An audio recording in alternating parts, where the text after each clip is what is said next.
Agora são 8h18. Vamos falar sobre a segunda edição do festival Agora Que São Elas, aqui em nossos estúdios. Está a Antônia Pellegrino, ela que é escritora, roteirista, idealizadora e curadora do festival. Tudo bem, Antônia? Bom dia. Bom dia, obrigada. Bom dia, ouvintes. Muito bom estar aqui com vocês. Que legal. Falando do festival. E esse festival acontece nesse fim de semana, não é isso? No Centro Cultural São Paulo, aqui em São Paulo. E eu queria que você falasse como é que foi formulado esse festival, qual que é a principal preocupação, já que a gente tem aí as mulheres lutando para conseguir mais espaço, inclusive no cinema, né? Como é que é essa realidade do cinema em relação às cineastas? Então, o Agora Que São Elas é uma plataforma editorial, né, que tem um foco muito forte na questão das mulheres nos espaços de poder, porque a gente entende que é preciso transformar o poder por dentro para que a gente tenha uma democracia que seja mais inclusiva. E é preciso, né, que figuras políticas que nunca estiveram lá, como, por exemplo, as mulheres, estejam, para que a gente, de fato, tenha essa nova política, né? Esse fetiche aí que está colocado, né, da nova política. Acredito eu que essa nova política ela será feita por mulheres, por pessoas negras, por pessoas que, enfim, tradicionalmente não estão ali.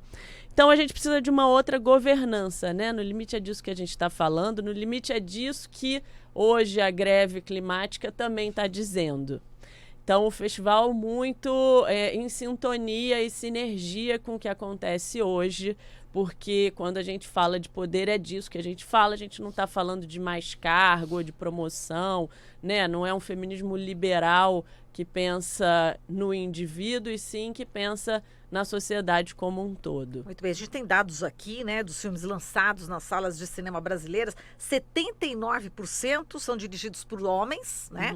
E dos 172 realizadores que assinaram a direção de obras lançadas em 2017, apenas 16 foram mulheres, né? Quer dizer, o número realmente é bastante desigual aí, né? É, muito desigual. A gente tem lá no festival uma mostra da Barbara Hammer, que é uma diretora lésbica muito importante para o cinema lésbico, uma nova-iorquina. Ela morreu esse ano e os filmes que a gente está exibindo dela são filmes em 16mm, que eu acho que é uma coisa que para muita gente mais jovem nunca nem viu um filme em 16mm. Né, tá acostumado a ver filme exibido em digital e faz uma diferença enorme. Então, assim, a questão do cinema está colocada dentro desse eixo da mostra de cinema lésbico, dando visibilidade aí a essas mulheres, enfim, tão importantes. Muito bem. Agora, esse projeto tem a participação do Laboratório de Projetos Histeria, não é isso também? Isso. E é importante que vocês tragam também pessoas, né, para falar. Vocês vão ter debates, né, não é isso? São pessoas muito interessantes que eu queria que você falasse, viu? Então, eu sou idealizadora do festival como um todo e sou curadora da parte dos debates. Os debates desse ano estão centrados na questão da violência política de gênero, que é a violência que acontece para impedir mulheres de acessarem os espaços de poder político, de permanecerem nesses espaços, né, para diminuir a presença e a potência dessas mulheres ali. Então a gente vai abordar ao longo de 8 meses diferentes aspectos de como a violência política de gênero impacta a vida das mulheres, né? A gente começa com uma mesa da Marina Silva comigo, onde que a gente chama de relatos do fronte, portanto relatos, né, de quem teve ali, pioneira, né? Marina foi eleita em 1989 como vereadora, tem 33 anos de vida política, então acho que tem muito a nos contar sobre isso, né? A gente tem uma mesa que eu acho que vai ser um debate muito importante à luz dessa mini reforma eleitoral aí que está sendo discutida no Congresso, que é a mesa da professora Lígia Fabres e da professora Tereza Saquet, que é sobre as formas jurídicas de você conseguir o financiamento, enfim, a questão da cota para mulheres do fundo eleitoral. Eu lembro já dos laranjas, né? Do PSL, Exatamente. né? As mulheres sendo usadas. Né? As mulheres sendo usadas. Então, assim, essa questão toda, né, que está na pauta hoje do dia, vai aparecer ali nessa mesa. A gente tem uma mesa sobre campanha para a mulher, porque, enfim, quem já fez, quem quer fazer, quais são os dados. A gente tem uma mesa com Manuela Dávila, fechando a programação, que é sobre perspectivas de 2020. Soubemos ontem, vou noticiar aqui, a gente ainda não postou nas nossas redes, mas teremos a presença fantástica da deputada Luiz Erundina, fechando o sábado. Ela vai fazer uma participação especial na mesa Legado de Marielle Franco, onde a viúva de Marielle, Mônica Benício, estará presente. Então, assim, né, olhando para a história da Marielle como também tendo sido vítima de violência política de gênero, então a gente aborda por muitos aspectos, entendendo que esse é um termo e um debate que ainda não está colocado na sociedade brasileira. Então a gente está aqui para pautar esse debate, que a gente entende que ele é fundamental para o avanço da democracia. Em relação justamente a isso, você falou de uma das convidadas, a Manuela Dávila, né, que foi candidata à vice-presidência da República. Eu lembrei aqui da entrevista dela no Roda Viva, onde ela foi interrompida, se não me engano, 62 vezes. E lembro que o pessoal fazia a comparação ali com o Ciro Gomes, por exemplo, que tinha sido interrompido 8 vezes no mesmo programa. Então eu queria que você analisasse essa questão do papel da imprensa. A imprensa já compreendeu a importância desse tema da inserção das mulheres nas instâncias de poder e o quanto a imprensa às vezes acaba atrapalhando ao invés de ajudar a compreensão dessa questão? Então, eu acho que isso tudo ainda é uma novidade no Brasil, infelizmente. Eu acho que a gente tem conseguido ganhar mais espaço para essa discussão de mulheres na política, mas tudo isso ainda é muito novo aqui, é novo para a imprensa, é novo para os parlamentares, é novo, né? Se você tem em 2016 o Trudeau, quando assume, montando um gabinete paritário, e quando é perguntado por que um gabinete paritário, ele diz porque estamos em 2016, isso é no Canadá. No Brasil parece que a gente está séculos atrás ainda, né? Então, assim, eu acho que é por isso a decisão tão firme de pautar esse assunto da violência política de gênero, porque eu acho que nem a imprensa compreende como esse episódio da Manuela Dávila é um episódio de violência política de gênero. Nítido, né? Silenciar uma mulher é um episódio de violência política de gênero. Querer cortar a política de cotas é um episódio de política de gênero. Assassinar uma parlamentar, como foi assassinada a Marielle, é um episódio de política de gênero. Ameaçar uma parlamentar porque fez uma denúncia sobre laranjas, como é o caso da Alê Silva, do PSL, é violência política de gênero. Então isso acontece em todos os campos ideológicos. Não é um privilégio da esquerda nem da direita. Isso é muito importante. Isso acontece com mulheres pelo fato de serem mulheres. Acrescentando a Maria do Rosário, né? Maria do Rosário, presidente nossa. Jair Bolsonaro. Pois né? Isso que eu ia também perguntar, Marilu, Antônia. Esse episódio da Maria do Rosário também é simbólico porque, à época, né, os partidos não se mobilizaram para fazer qualquer tipo de punição. Pouca gente em relação ao deputado Jair Bolsonaro. E depois esse episódio foi usado na campanha do Geraldo Alckmin como se fosse um grande absurdo. E era um grande absurdo, só que não era visto. Então, como é que você vê também isso dentro das estruturas partidárias? Ou seja, se reconhecia ali a violência, né, mas não se fez nada em relação a isso. Então, acho que de uma maneira geral, a sociedade brasileira tem uma tolerância muito grande com a violência contra a mulher, né? Você tem, semana passada, ou retrasada, se não me engano, saíram os dados do Fórum de Segurança Pública, onde você tem um aumento de 5% dos estupros, um aumento de 5% de feminicídios. Só até hoje, esse ano, foram 1.206 feminicídios. Então, assim, é um absurdo que isso não seja um tema que está na boca de todo mundo e que a sociedade abrace, como em algum momento abraçou a luta contra a fome, por exemplo. Então, assim, esse episódio da Maria do Rosário, ele também é icônico disso, né? E essa reação que você fala também é.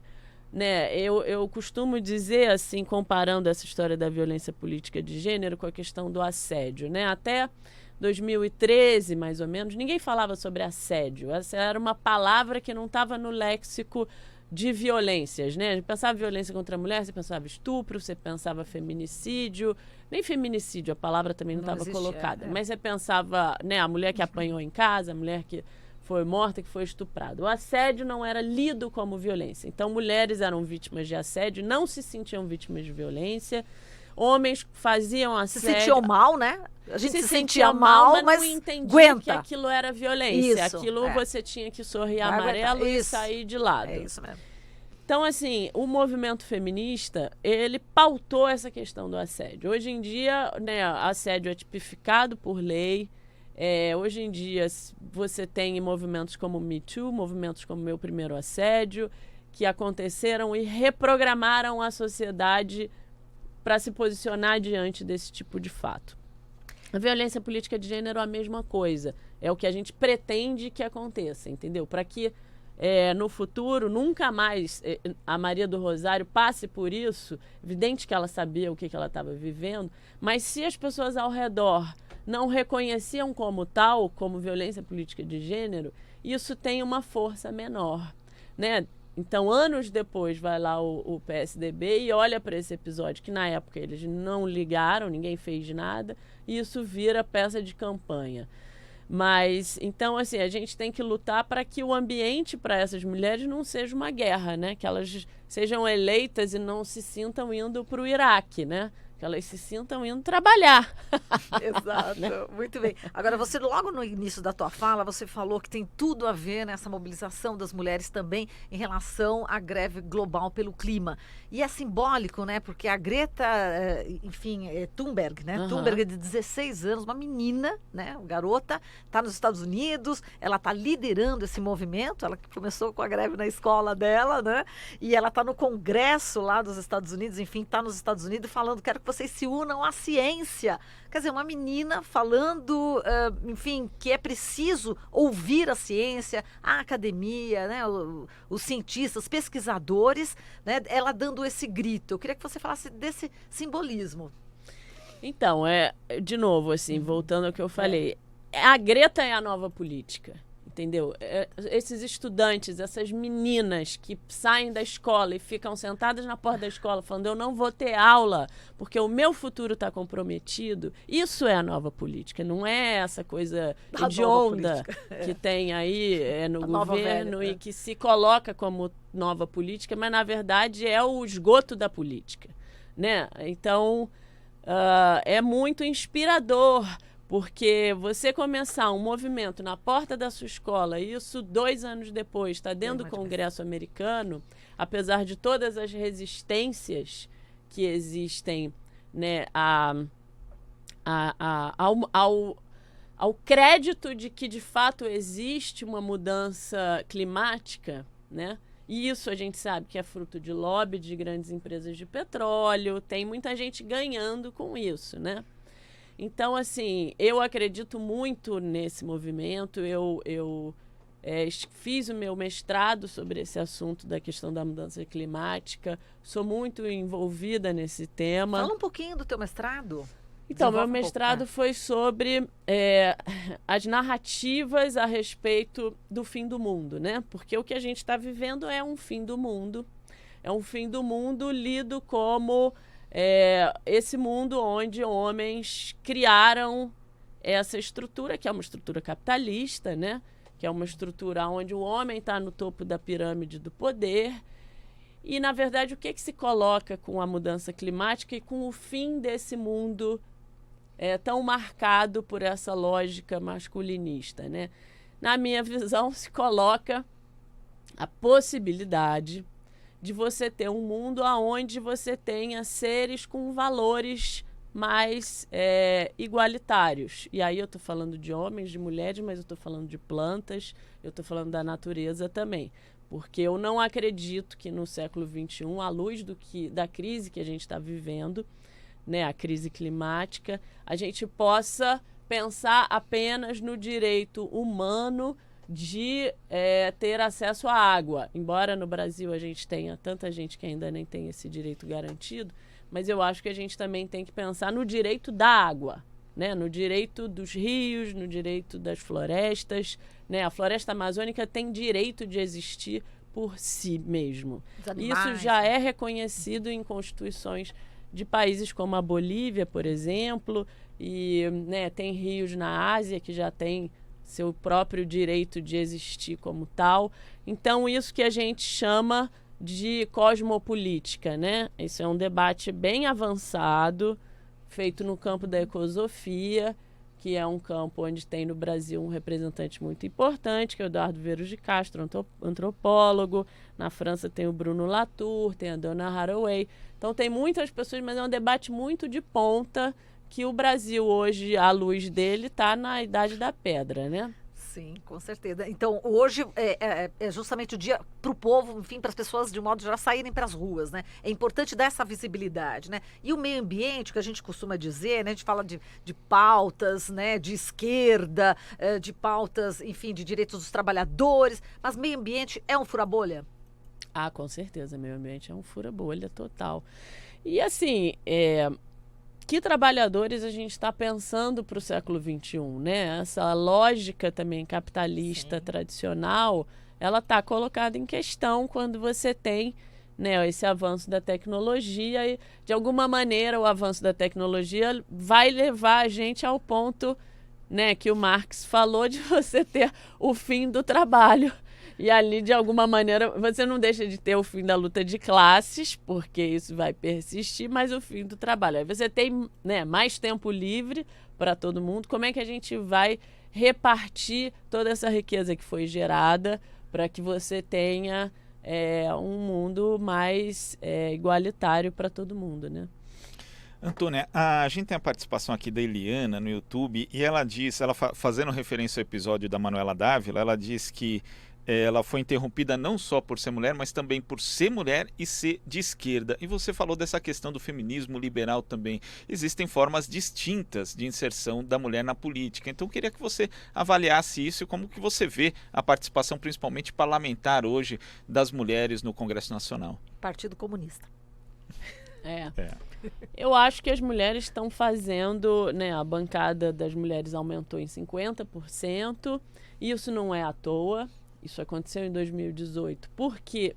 Desculpe, isso aconteceu em 2019. Porque em 2018 houve uma vitória histórica, que é a conquista de 30% do fundo de campanha, né, o fundão, não é o fundo partidário. Isso é fruto de muito trabalho, muita luta das mulheres, porque havia o reconhecimento de que a maior barreira para a presença das mulheres na política era o financiamento de campanha. Então, esse foi o ponto tocado no ano passado. Todas as pesquisas indicam que a segunda maior barreira para a existência e presença de mulheres na política é a violência política de gênero. Por isso que a gente, esse ano, está pautando esse tema. Então, assim, a gente está agindo de uma maneira muito articulada com o que outras mulheres fizeram antes de nós, para que a gente possa expandir essa presença. Agora, tem uma questão aí que é o seguinte: estar presente no Congresso não significa necessariamente ter uma eficácia política, né? Assim, as mulheres que estão ali ainda estão, muitas delas, construindo seu espaço para que a presença delas seja eficaz como propulsora e construtora de políticas. Óbvio que você vai falar de Maria do Rosário, você vai falar de Érica Cocai, são deputadas muito experientes, muito eficazes, muito, né, presentes e conhecem as regras do jogo. Então, acho que tem aí uma nova geração que é absolutamente necessária e que está construindo o seu espaço de eficácia ali ainda. Perfeito. Bom, e agora, só para a gente encerrar, né, Antônia, dar os detalhes aí de exatamente o horário que começam os debates, né, para quem estiver aqui em São Paulo, porque todos os temas aí que a gente tratou, que você falou com tanta propriedade, são temas aí nacionais, né? Claro. Agora, aqui em São Paulo, para quem está aqui em São Paulo, fala pra gente que horários que são. Então, para quem está em São Paulo, o convite é para o dia 21 e 22 de setembro, no Centro Cultural São Paulo. Esse fim de semana, né? Esse final de semana, começa amanhã, um evento gratuito, que rola a partir da 1 da tarde. com mostra de cinema, show, exposição, performance, leitura de poesia, rodas de conversa, mentorias, oficinas e debates. Então, é uma programação ampla que acolhe todos os tipos de interesse, acolhe mulheres e homens. É um convite a todos os paulistas para irem nesse evento que é protagonizado por mulheres, porque a gente entende que é muito importante, né, as mulheres terem um lugar de expressão nessa nossa sociedade. Muito bem, Centro Cultural São Paulo, que fica na Rua Vergueiro, número 1000, e dá para ir de metrô, parando aí na Estação Vergueiro. E você é do Rio de Janeiro? Eu sou do Rio de Janeiro. Ah, tá certo, muito bem. Antônia, muito obrigada aqui pela sua participação, um grande abraço, um excelente evento, hein? Obrigada, Valeu. Obrigada, ouvintes, obrigada por terem me recebido aqui, um prazer enorme. Prazer é o nosso. Falamos com Antônia Pellegrino, escritora, roteirista, idealizadora e curadora do festival. Esse que é o segundo festival Agora é que São Elas.